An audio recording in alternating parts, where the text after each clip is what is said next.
Great. All right. Hi, everyone. I'm Jamie Lusader, and I'm the Chief Technology Officer for the district. I know some of you are coming with so many questions about the logistics of how all of this is going to work, and I will save time for that at the end. So any questions that I don't answer during the session, you'll be able to ask.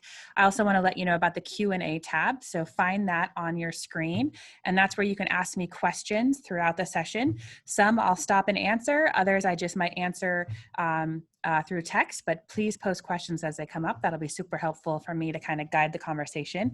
And then at the very end, I'll actually stop recording. And if anybody wants to come on and ask me questions live with your voice, we'll have time for that, because sometimes that's a little bit easier than the chat, although it's been pretty effective so far, but just letting you know, we'll have that option. So tonight's session, we're going to focus on the TK through 2 kind of tech logistics and things that you can expect to see with your students. I've been working with the primary teachers for the last month, and they've been collaborating and kind of deciding on what are going to be the most used tech tools so we can really present something that's consistent and, in my opinion, easy for me to support, because I'll know the tech tools that they're kind of talking about at home, and we can make sure that you feel supported as well. So I'm very excited about what we've been able to create. I have a document for you that really covers all the ins and outs of the terms that you'll be seeing your kids or the tools you'll be seeing them use, and things that we can start practicing with right now. So that's coming. And then just a super quick background about me for those of you who don't know. I moved to La Cañada when I was an 8th grader, and I grew up here with my grandparents and started LCHS as a new kid. So I'm always passionate about supporting our new families and our new students, because I know those feelings firsthand coming into this community. And I was also a new kid so many times in school before then. So I have tons of new kid experience. And I taught English at the high school for 5 years before moving to the tech department. But my first passion is really teaching and learning. So I try to get involved in everything I can that has to do with teaching and learning. Okay, so for tonight, let me get our document that's going to guide our conversation.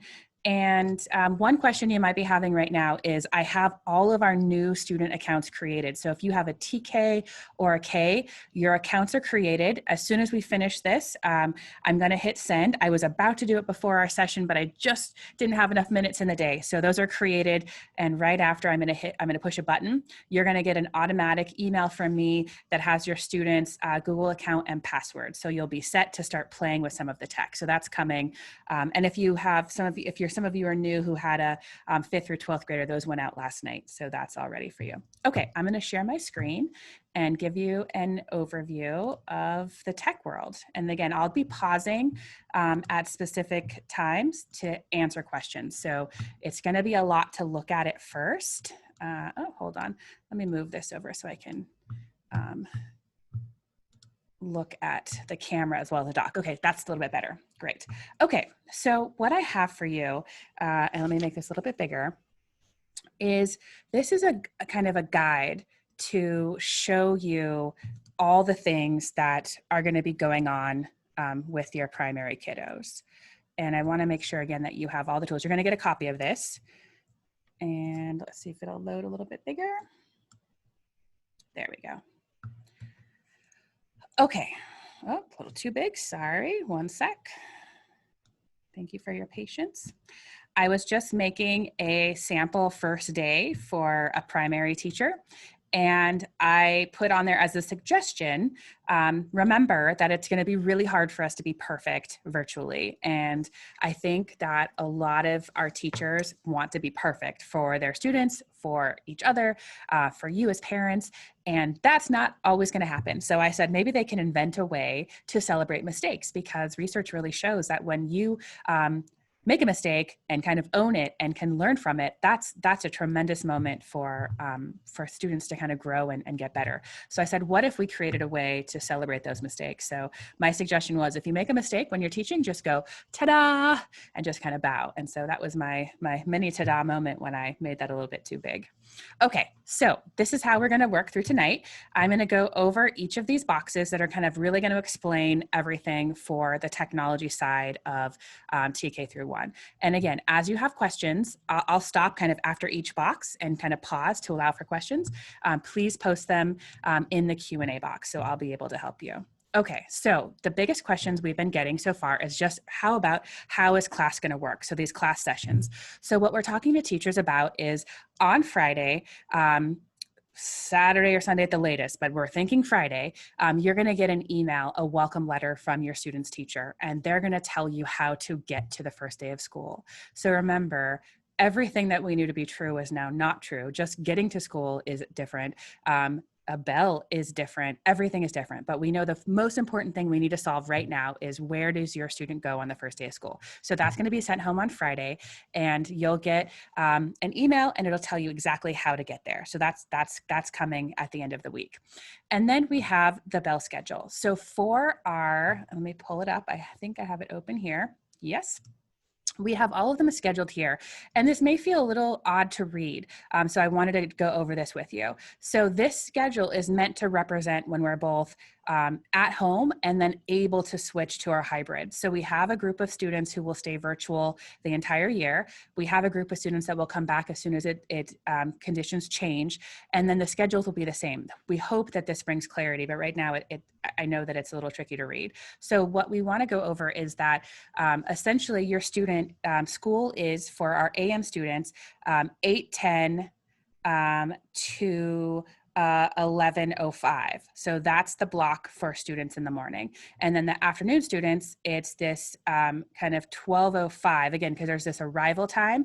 That's if we were on campus.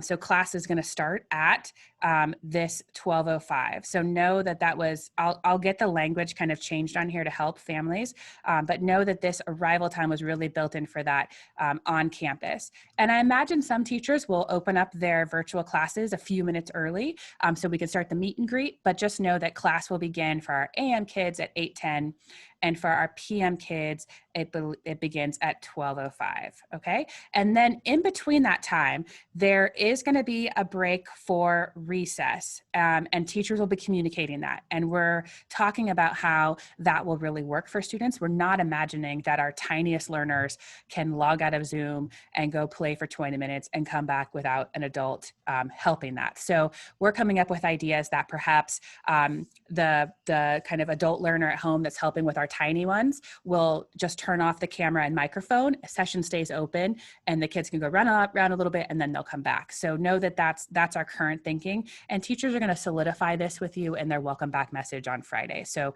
we'll really go over how that schedule will work. So I wanted to make sure you knew start times and stop times first.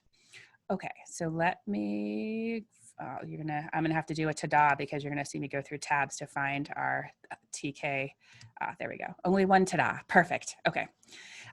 So that's bell schedule. So again, kind of arriving a little bit early. Even if you log on early and your teacher's not there, you'll be in the queue waiting, just as you were for me tonight. Some of you might have logged in before I got here. So know that you can log in, make sure you kind of see the waiting screen, and then your teachers will let you in. As of right now, teachers may be using Meet or Zoom. I was really hoping that we would have just one system to start, but alas, over the weekend, I found out that Google Meet, the pro version that we're signed up for, of course, they're not releasing the features I want until September. And because we really want to see use of breakout rooms and whiteboards and those kind of dynamic teaching tools that teachers are actually getting trained on and will be relying on, in the beginning, you might see them using one or the other. But most important for your world is that towards the end of the week, you'll get directions on how to log in and where to meet your teacher. So that'll be coming. And then as soon as I can, I'll be moving us over to just using Google Meet. So we'll have one platform. Okay, so note again, as I said, details coming at the end of the week, and then students will need help getting their day started. So this is where we are going to have to just be in partnership at the beginning of this, because as our students get used to the routines, getting them started on their day is going to be helpful. And I see a question about toggling between the two. What I mean by Meet or Zoom is teachers might just choose one. They won't be using both to start. They just may, yes, thank you, perfect. Yeah, they're just going to choose the one that is the best fit for them. Great.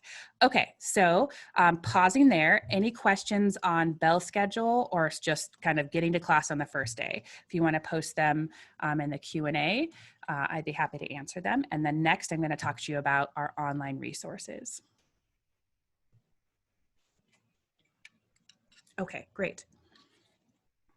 If more things come up as I talk, I will goodness, sorry about that. Let me turn off notifications.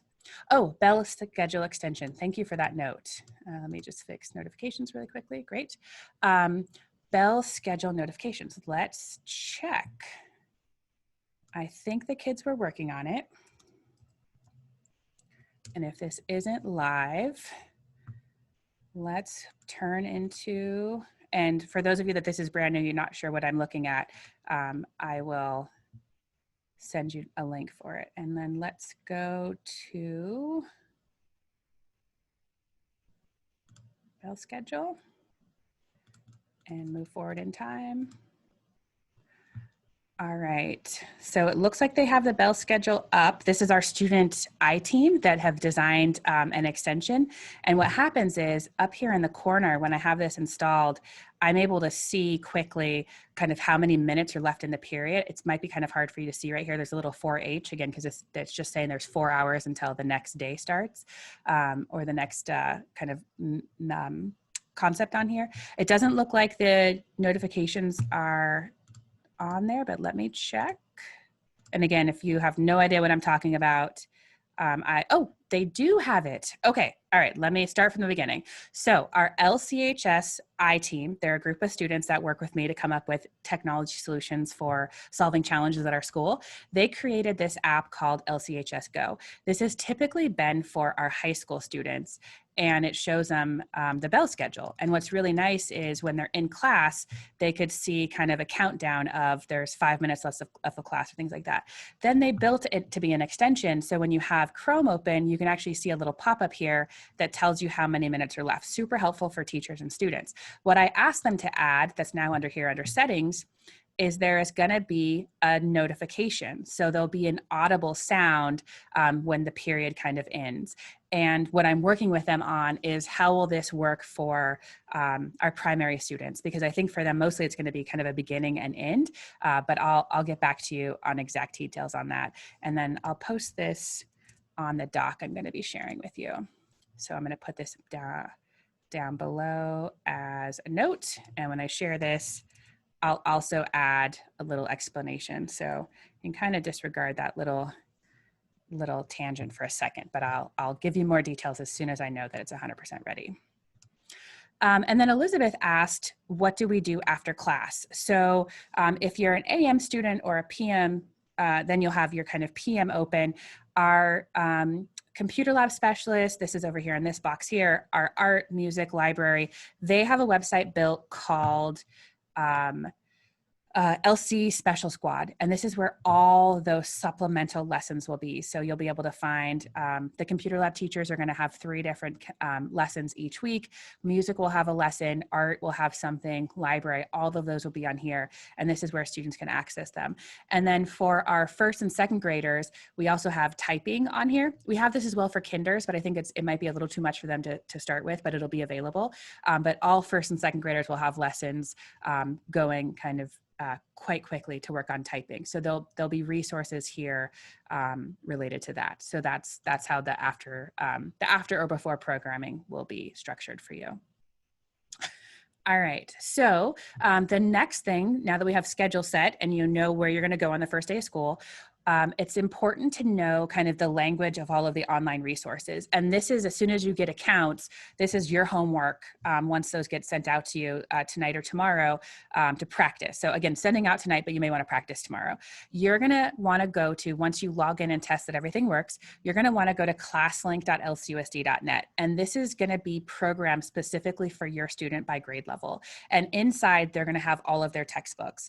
So I wanted to give you a mini tour and let you know what to kind of look for in there. So for our kinder parents, you're going to be using the Nat Geo app for both ELA and science. So the teachers will be guiding the students through this. And again, the kids will get training and support on this. I just want to make sure you hear what it is too. So National Geographic is our adoption for ELA and science for kinder, and then also science for first grade. So they'll be using this app for science. And then all of our students will be using this McGraw-Hill app for math. So this is for our K-2. If you have an older student, this is actually K-5, so you'll see it for them. Oh, and yeah, TK. I have to get exact clarification. I believe they've done the same adoption, but I didn't hear verification from the teacher. So I'll update this as soon as I have the TK. Thank you, Debbie, for that question. So once again, this document will stay live. When you get a copy, I'll update it and you'll see. So as soon as I hear from our TK teachers, I'll get that clarified. Thank you, Violet. And I love the way you guys are interrupting. Thank you for making this conversational. Let me fix that. So ELA, thank you for the jargon alert, is our English language arts. So let me make that on there. Thank you very much. So English language arts. Relly's asking if you will have actual books. I believe the kids are going to have workbooks. And so that would be kind of a question. I will find out and I'll post this on here. So I'll ask our team of teachers and let you know. So I believe we do have books and I think they're sending things home at with materials pickup this week. So you'll be able to see there, but I'll find out for sure. Let me just make a note of that.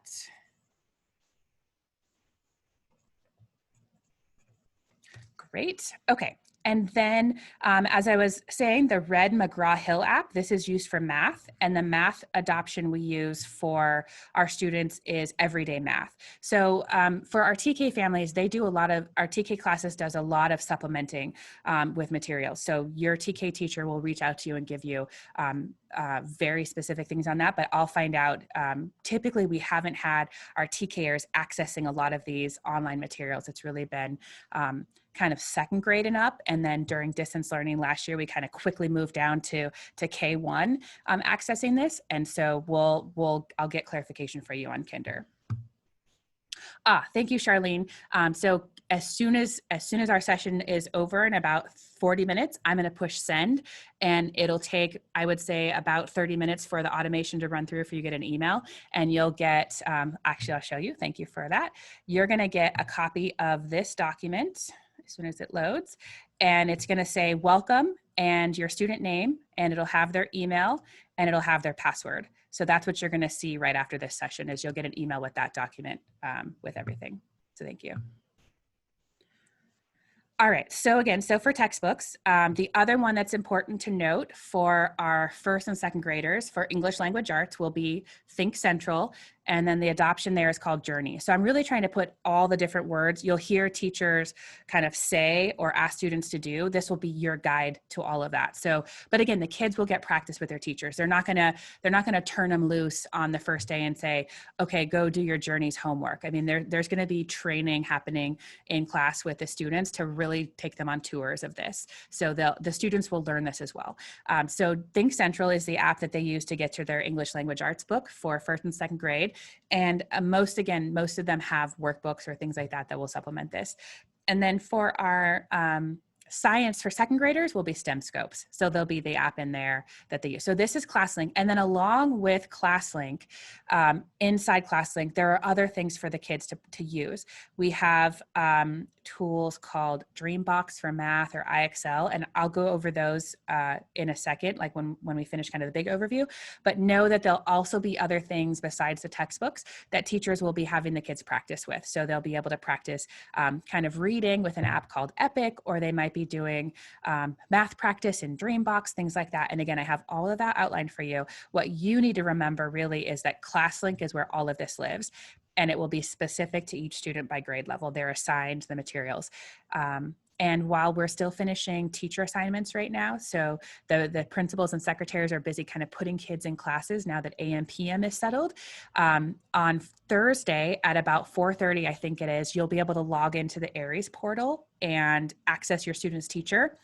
And then the next day on Friday, we should start seeing all of Classlink should start populating with all of the kids' stuff. So this week, you're really just going to want to test that your login works and that you can get into Classlink. You might not see a ton of things in there yet, but on Friday, all the books and materials will start arriving in because it's tied to the schedule. So that's how we have it connected on the back end. All right. If you want to take a minute to think about any questions that you might have about online textbooks or materials. And again, I believe there will be still paper versions to support, as well as materials being sent home by teachers. So any questions? So the first one from Gina. Oh, okay. So your question about asynchronous learning. So after the PM, if you're an AM student and you're talking about the time for PM, that can be done during that time. Or I've heard from some families that are using Tom Sawyer example for childcare. They may want to access the art and music lessons later at another time. So it doesn't have to be done at that exact time. So the specials, which would be in the off time, don't have to be done at the spare time, but during the synchronous, during class time, will be done with your teachers. And then the question about moving between all of these. So that's what we're going to be practicing with the students. So they're going to learn kind of how to kind of navigate between the tech. What I think we're going to see though is teachers, for example, I just planned a sample first day for a primary classroom. And my idea was we open up with get to know you games. Okay, let's learn names, let's meet everybody. And then we'll maybe at the end of our session, everybody will grab a pencil and kind of draw out what they learned, and then they can hold it up and show everybody. So I don't think we're going to see a lot of tech movement on the first day. I think we're going to be getting to know each other, establishing kind of the agreements for class, like how to treat each other. All of those things are going to be kind of the first day experience. And then I would expect the teachers are going to kind of add one piece of this at a time because it is so much to do. So they'll probably kind of do baby steps in terms of giving everybody access to this, and the kids will get practice. And of course, your tech team, we're here to support both you and the students. So you can definitely let us know if things aren't working, and we support you. Thank you, Jess, for your question about login, how to set up the Chromebooks. I can include that in there. So I can include information about setting up the Chromebooks as well. So thank you for that note. I will make sure there's a link for you. It's on our website, but I will add it in there. So thank you for that question. All right. And then Hassan says, is there an app for Classlink on a Chromebook? Yes, when the kids log in, they should see an app right there on it, but let me also show you where it lives at all times. On any of our websites, you'll see this blue button here for Classlink, and that's how the kids can get to it. So it will be available when they log in on the Chromebook. They should kind of see it loaded on the bottom, and it's also right here, and they can get right to it that way too. Thank you for that question. And so for those of you that don't know your kid's login, I'm also going to send this out to all families. So even if you have a first or second grader and you don't know their login, I'm sending it out to everyone as well. So you'll get a copy too. So it'll also be new students as well as all students to remind you of your login. So I will be sending that out to you. So thank you for that question, Andrea. Yes. So Katie's question about the apps, they are available for Apple. So Classlink has its own app. Seesaw has an app, and Classlink again kind of is this little microcosm. Everything is stored in there. Let me show you what that looks like while you're asking on that question. Thank you. So you can access this through any type of device. They have an app for Apple, or you can go through the website, and it looks very similar. Kids won't see this many apps. They'll have about 4 or 5. I just have all of them as an admin. So this is what it'll look like. And then what's nice about it is their passwords are auto connected. So when they click on things, they should just kind of log in and get to everything they need to go. That's what we're working on this week, is making sure that works really well for them. So thank you for that question. Carmen's asking about where do we go on the first day. Yes, so that was from the very beginning. Thank you for re-asking. Your teachers will be sending you a note this towards the end of this week, letting you know how to get to the first day of school. So thank you for that question again. And then, thank you, Gina, for the question about Classlink. Yes, it is connected to the Gmail address. So the kids, I'm sending directions to you with the email. So when the kids sign in, they sign in with their school account. So that's how it's connected. So thank you for that. And then Rupa's asking, should we run through these programs with our students? Yeah, so I think you might want to practice with some of them. Most importantly, I think though, is just practicing logins. For our littlest learners, this is going to be the challenge, just kind of finding familiarity with the keyboard. Typing in their username is going to be big practice, right? Some of them are going to need help on that. So that could be what you're doing this week, depending on your student's age, is just practicing logging in, practicing typing in their username. That's going to be the practice. And then link going into Classlink. So yeah, that's a great thing to do. You can definitely start now, and the teachers will be reinforcing that. Nicole's asking about students receiving Chromebooks. So if you do not have a device at home for your students, then you can request to borrow a device from us. So for our little ones, if you have a laptop or something at home that they can use, that's fine, or an iPad. If you need to borrow a Chromebook from us, I'll post the link for that on the document again here too, so you can borrow it. I've been sending out notices about that, but you can definitely borrow a Chromebook from us. So thanks for that question. And so Matt's asking this kind of same question, if it's beneficial to buy him a Chromebook. If you have something already, I wouldn't say go out and buy something. But what's nice about the Chromebook is once they log in, all their stuff is very self-contained. So they can just kind of get everywhere they need. So and there really isn't other places for them to go. They can't open up other programs. It's all just Chrome land. So if you're able to, and if you can find one, awesome. If you want to just start school with what you have and then just see how it goes, that's also fine. So really your choice. Jessica's asking about headphones. I think that's also a great idea, especially if you're going to have other kids in the house. It's nice to get them, but I would recommend something over ear, because the little ones with earbuds, I don't think their ears are quite big enough. Unless you happen to find something that was for small ears, I could see them kind of having fatigue with their headphones over time. If you want, let me make a note. I'll post a link for potential over-ear headphones with microphones to see if there's anything. Again, supplies might be short, so if you can't find something right now, you're totally fine. It could be something that you get later on. All right, so, a few more. Thank you guys for all of these.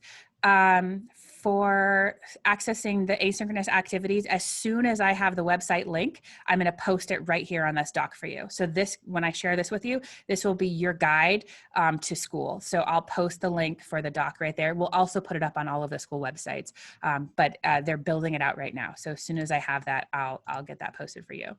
And Alka writes, for second grade, will teachers be Zoom or Meet? I haven't heard where they've landed. I hear more teachers leaning towards Zoom because of the features, but they'll tell you for sure in their welcome email. So thank you for that question.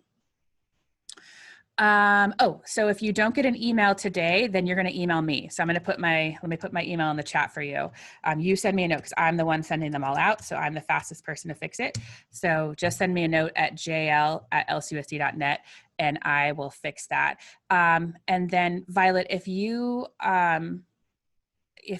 could post just in the chat to me, you can choose from the drop down to just go to panelists, put your email in there for me, or send me an email tonight so I make sure I have it from you, and then I'll double check that yours is going out. So thank you for that. And then Debbie, for TK, I think iPads are perfect, especially since they're not reading yet, just being able to kind of click and get on things. I think an iPad is a great choice.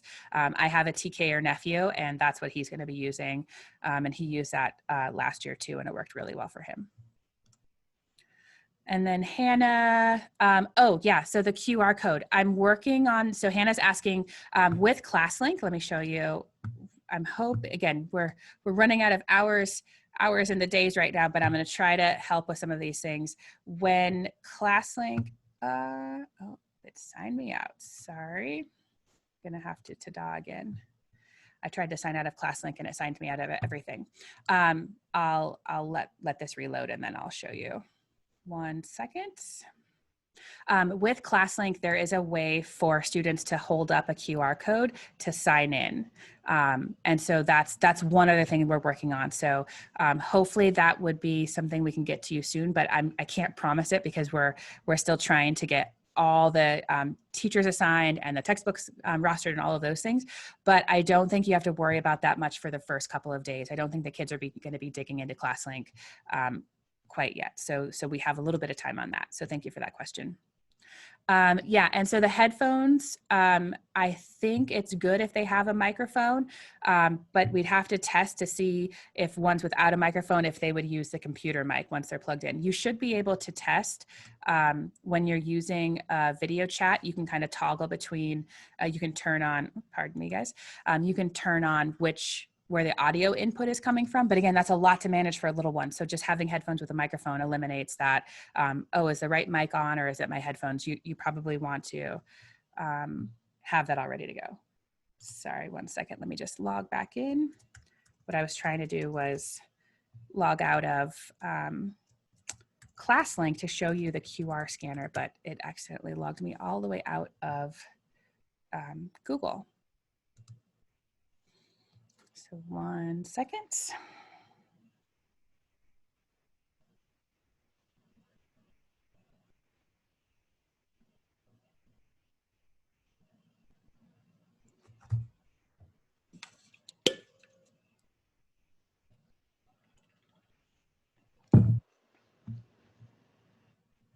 Thank you for your patience. And awesome questions, everyone. I really appreciate the questions.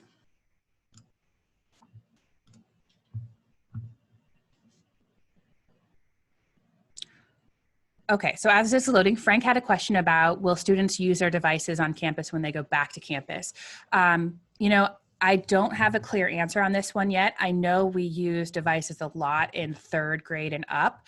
And then we're using, you know, occasionally they use devices in the younger grades, like a computer lab time, or teachers might have special projects where they grab class iPads. So as of right now, I don't know how heavy the tech use will be when they go back, but I can keep an eye on that when I talk to the teachers. And as we get closer, we'll be communicating that. So thank you for that question. All right, and then Rupa's question about Classlink or Classroom or Seesaw is a great segue into our next section. Okay, so the other big thing, once you know where to go and you know where to find materials, how are the teachers going to be communicating or telling you what the assignments are? So this is going to be a big part of the kind of opening of school. So all of our TK through 1st grade teachers will be using Seesaw. And this is where you'll probably get an email from them about Seesaw this Friday. And they're going to tell you all about it. And I have a video for you to watch that shows you a tour and you can see how Seesaw works. Let me see if I can get logged into my account for you. So I can just give you a preview. Just 1 second. So TK through 1 will be using Seesaw, and then for 2nd grade is going to be using Classroom. Here we go. 1 second. I just want you to see the basic interface so you're familiar. There we go.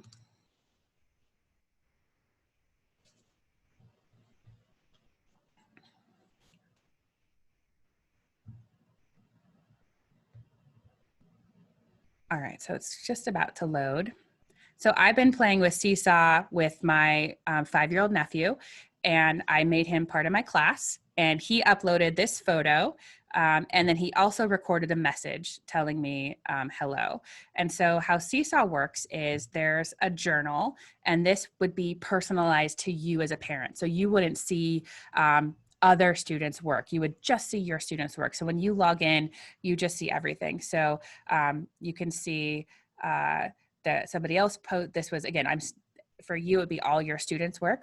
So you're seeing a couple different things. And here's my nephew. My assignment to him was to draw the weather.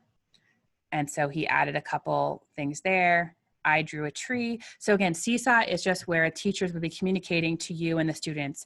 At first, they're going to use it primarily to post information. So you would get a notification that there's a new message, and you'd log in and kind of get information for the day. But they're going to really establish the communication routines with you.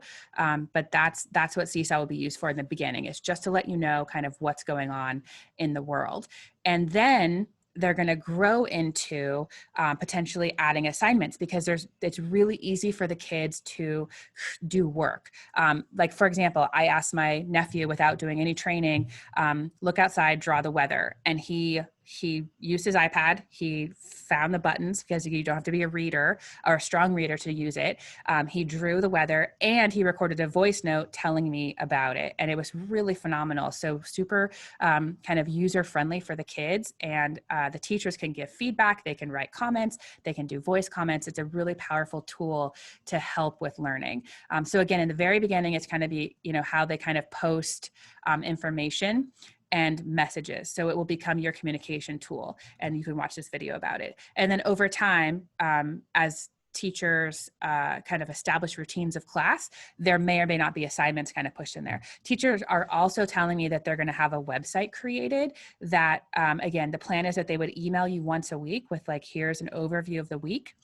And then that might just say, hey, check out my website to see the daily plan, but they will be guiding your students through all of that. So just know you'll be getting information about kind of the what's going on. And then during class, they'll begin to be really working with your students. I don't want to say it's going to be a completely hands-off adult experience, especially with, our TKers and kinders. And in the beginning for first and second grade, there will need to be kind of that home support. But I think you're going to find that over time, they really do gain some independence and can be really engaged with the teachers, because they're going to be dynamic. They're excited. They have all these great plans of how they're going to interact with your students and deliver that instruction every single day. So just know that there's going to be independent growing over time, which I think is going to be great. And then for our second grade teachers for classroom, this is where they're going to be posting assignments. The kids can turn in their work, and you as a parent, you'll be able to get a weekly summary kind of listing of all the things that the kids did. If you do have a second grader and you can have them join my sample classroom so they can practice this week. So I have this, you can go to classroom.google.com, and then this is the code. Have your students sign in with their Google account and then post join my classroom. And I have activities in there for them to get used to using Google Classroom. So I already have, I think, 40 students in there from my other sessions, and they're just practicing like saying hello to each other. They're practicing turning in an assignment, all kinds of things. So your second grader can start playing with Google Classroom to get familiar. Not mandatory, but again, just if you want to kind of navigate it, use their account and log in. A mom is already doing that. And she said, this says my son's name, but Jamie, know that it's me. So I know. And then she's posting and kind of playing. So Google Classroom will be open in the sample one for parents to play with. The question about, let me look at questions again, excuse me. So question, will Seesaw will be in real time? There aren't homework assignments in K. Yes, so Seesaw would be, having the students go in and say, okay, open up the Seesaw and then do this. But like I said, in answer to your earlier question, the kids are going to practice navigating that. So the first day might just be find the Seesaw app and log in. And then the second time they use it might be, let's try this activity together. So everything will be stepped through so they don't get lost. There's nothing, I can't imagine nothing harder than having 10 or 15 kindergartners remotely trying to log into an app. And if something kind of fails, just the chaos that would follow. So they'll be doing that very carefully. And then, so thank you, Relly, for the question about assignments. So will all assignments be submitted electronically, or some of assignments need to be dropped off at school? I don't know 100% on that one. I think they're going to mostly accept things electronically. And so in my Google Classroom, the kids are practicing taking a picture and submitting assignment, because that was something that was hard for families. The kids seem to be doing fine so far in Google Classroom. They're finding a way. But I know that caused some frustration for families last spring. And then for Seesaw, same thing. The kids can take pictures and upload it. So you should see a lot of submissions done that way. The teachers are looking at ways that kids can write on documents electronically and send that, or they're writing things on paper, taking pictures and submitting it. So a lot of it should be virtual. Your teachers will go over that with you as well. Question about the Seesaw class app or family app. So for that, most teachers are going to be looking at the class app. I know one teacher, LCE, had the family app, but I'll get clarity from them on that specifically. So that's why I have on here, I have the class app as the main one that will be used. But they'll be meeting with me tomorrow. I'm spending my morning with all of our primary teachers. So I will get that answered, and I will update that here on the doc. And then also I can follow up. Let me write down your name, Rupa. I can follow up with an email to you as well. But I'll update the little box here so we know exactly. And the difference, for those of you who are wondering, the family app is really just like the parent view. So you get communication, where the class app is where the kids kind of do a lot of the work. So we'll tell you about both of those. We don't want it to be overwhelming that you have so many places to go. And then managing multiple children. I know we have a guide on that. I will find it and post it right here. Thank you for that. Multiple children, managing Seesaw. Okay, all right, I will look that one up. And Debbie's question about taking pics with the Chromebook. Yes, so we have a guide for the students on how to do that. There's a couple different ways, so we will make sure the kids and teachers get to practice with that. Again, I want you to think about when we first open school, there will be instruction and learning and lessons and all those pieces, but a lot of this is going to be training on the tech. So that just may be, okay, everybody, you're going to find a picture of this and try to upload it to Classroom, versus do this math work and then upload it. Let's eliminate kind of the stress of trying to do two things. It will be just kind of a tech practice and play, and then assignment. That's what we're coaching the teachers on, to really help everybody manage this, because it's definitely a lot. We're really talking about making sure the kids know how to do the things that are being asked, and having resources for parents if you get frustrated. I do want to point out that we have our help guide and ticket center. So help.lcusd.net. I'm posting that in the chat for you. That is where we post a lot of the resources and materials. Again, we're trying to keep things organized for you. So help.lcusd.net is where you can submit a tech ticket. So something's not working, something with an assignment or an app or a tool, or anything you just don't know what to do. You can go there, and we have resources for you to browse, or you can put in a ticket, and one of my teammates will get back to you and will help you. So, and then during the first week of school, we're also going to have a hotline. So let me add a note to put that on here. Add tech hotline, because you may just need to call a human and get help. So I'll get that updated on here for you, so you have that as well. Great. Okay, so again, for Classroom, you can practice. If you have second graders, they can join my class. We talked a lot about devices. So in terms of, the Chromebook is self-contained, but if you have something else, I think that's fine to start for our little learners. And then over time, you might decide Chromebook would be a better choice. We have some that you can borrow. So I'll just put a note. So after we're done, I'm going to add this. So our practice, so you know why I'm calling it an equity device. Our practice has been that the Chromebook program starts in 5th grade. And what we've been able to do with the generosity of our parents is that most students buy their own Chromebook. And that's made it so we can actually have a Chromebook program. Because if it was that the district had to provide them, we've never had the funding specifically for that. So thankfully, about 6 years ago, I partnered with parents and did a kind of town hall all over district, kind of explaining the program and what I believed it would be for us. And if they could commit to sending a Chromebook to school with their kid, then we could launch this, and it would never have to be something we worried about. And we've usually been operating at kind of a 10% to 12% equity device program, meaning that most people buy a Chromebook for 5th through 12th grade, and those who can't afford it or just choose not to participate can definitely borrow one. And so now we kind of recognize we're in extraordinary times where families might be facing new financial challenges, and then we're also looking at our K through 4 students needing the device. So what we're doing is we're pulling devices from the classrooms that are typically used by students and using those as loaners right now. So if you do need to borrow one, we can make that work for you. So I'll put I'll put the loan form right there for you so you can check one out. And then you can pick them up this week during registration. If you decide that you're starting with a device you have at home right now and it's just not working, you can request an equity device later to get help with that. So again, anything with a microphone and camera should work for now for the little ones, but you can look at Chromebooks. They also, I mean, they can be anywhere from $150 to $250. So they can be quite affordable and last a couple years or so. Last few things, and then we'll save time for questions, but thank you for all the questions that you offered during the first part of this. I feel like I'm just adding more to your plate by telling you this, but again, these are the tools that additionally you might see in Classlink, but the teachers will say, you know, you can go play on IXL. Sometimes kids just access these on their own time. They just may want to go in and play. IXL is a math learning program. Dreambox also.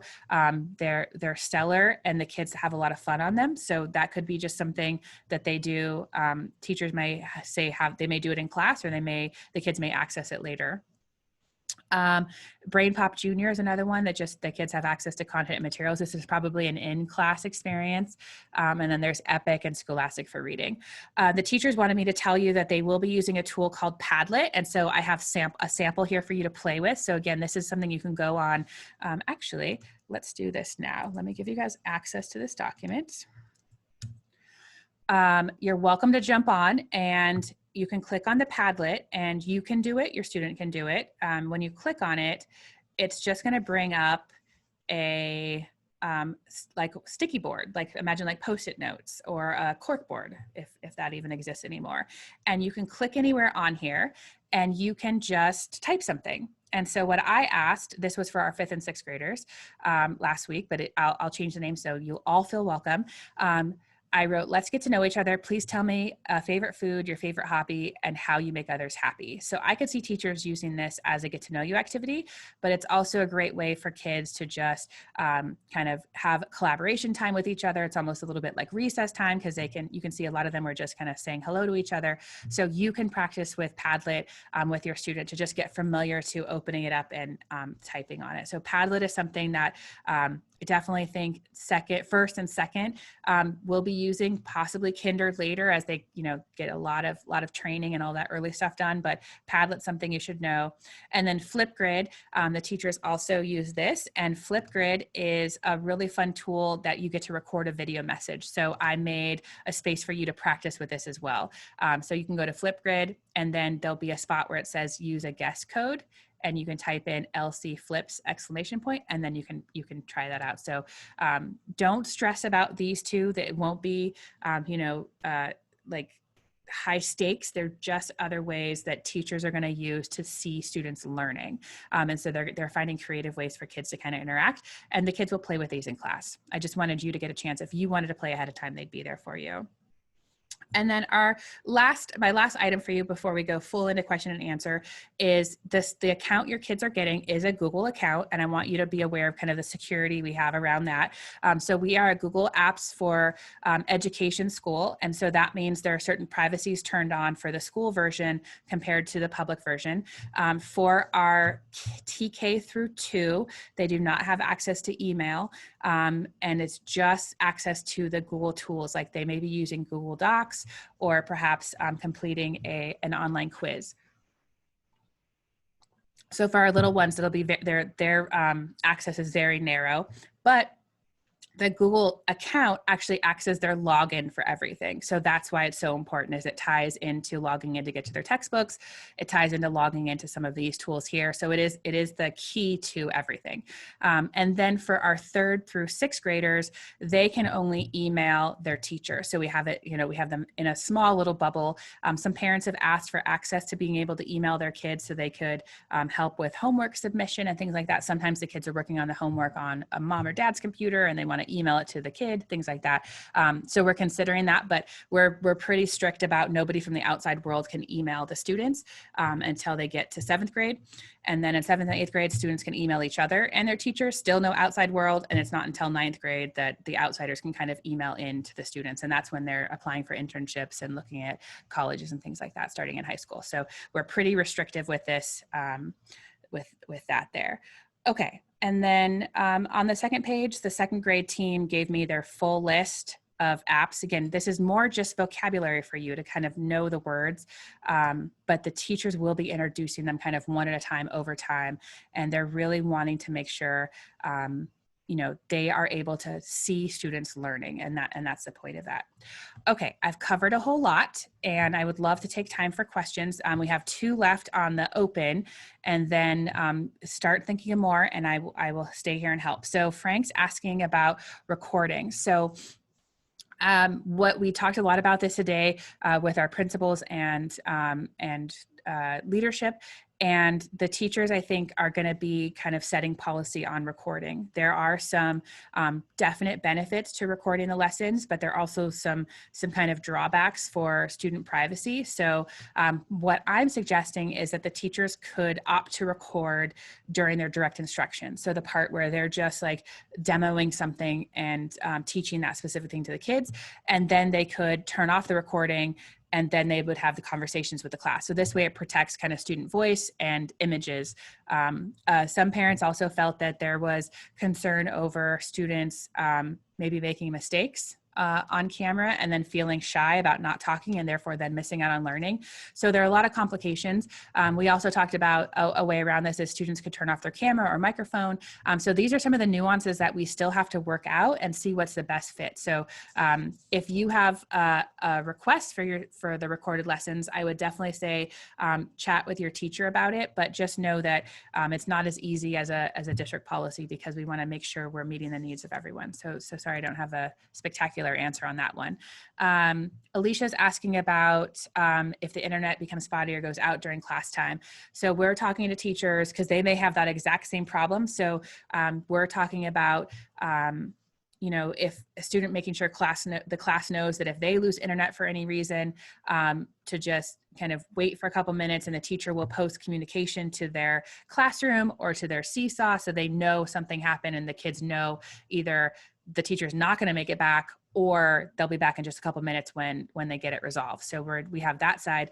And then on the student side, I would just say if that happens, you want to just, you know, email the teacher or let them know that something happened and then they can help the student get caught up. So those will be some of the challenges we face in the very beginning as we start to learn all this. And with all the kids online and a lot of parents working, we expect to see some challenges.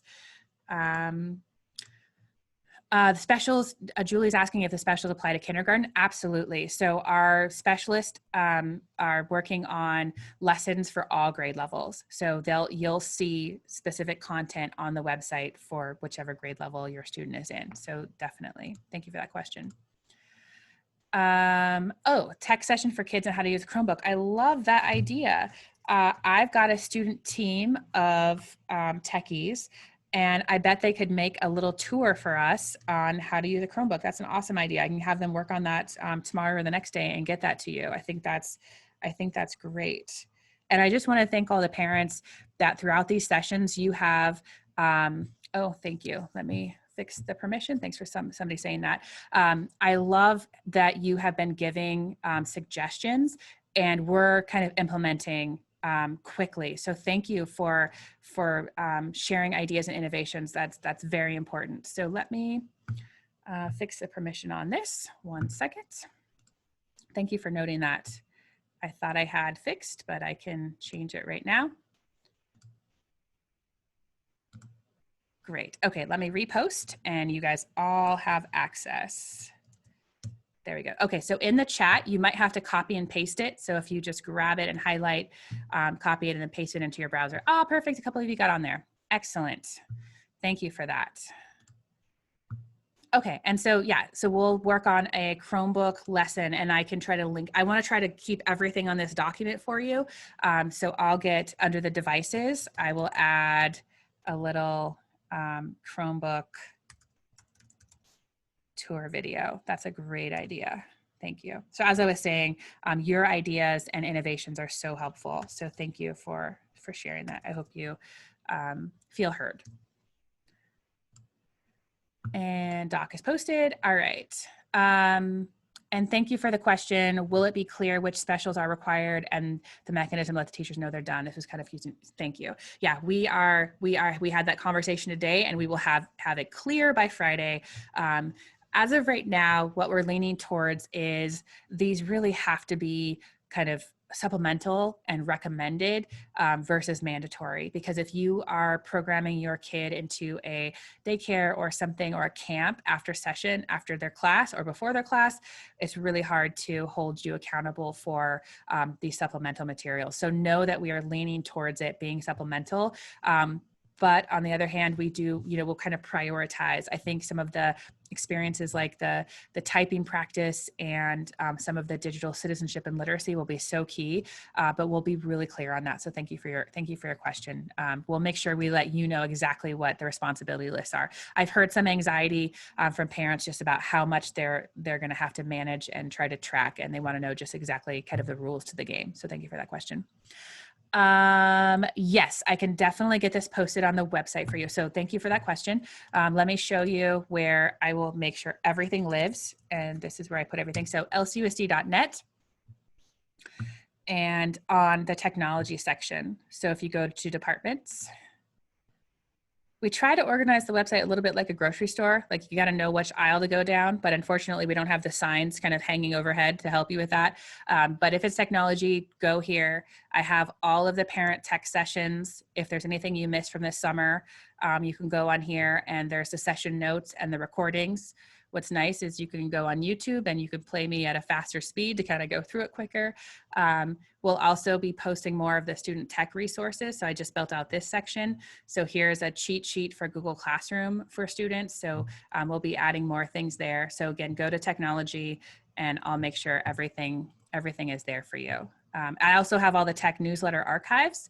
So if you missed a tech team newsletter because I didn't have your email in the system right, or wasn't working things out as quickly as I needed to for new families, all of them are here for you as well. So you can go back and kind of look at the newsletter archives.